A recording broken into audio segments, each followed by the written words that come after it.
صدقني ما دام ان جوزك كان عايز يصورني وانا بقول كده، ولما رفضت مسح بكرامتي وكرامه امي اللي ماتت الارض. ما تصدقهوش يا مريم، ده مجرم بيقول اي كلام. ايه ده؟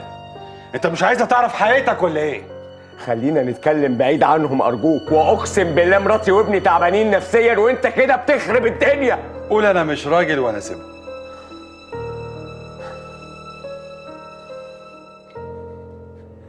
يعني انت هيرضيك يعني انك تكسرني قدام مراتي وابني؟ يعني انت تكسرني وتدوس عليا برجليك ولما تتحط مكاني تقول لي تكسرني؟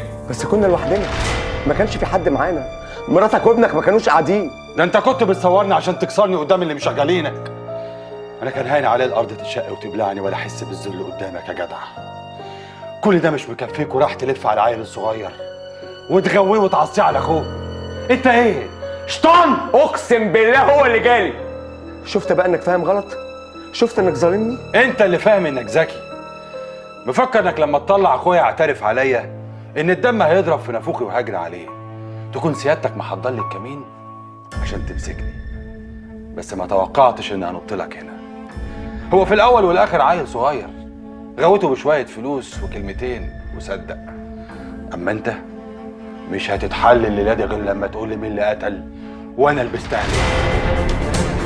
اجلس! مين اللي قتل عزاز؟ اجلس!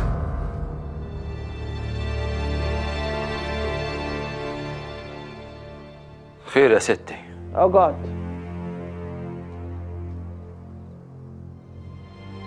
شفتك وسمعتك وانت بتتحدث مع جمال. ياك تكون فاكر انه رأي جمال حيغير حاجة.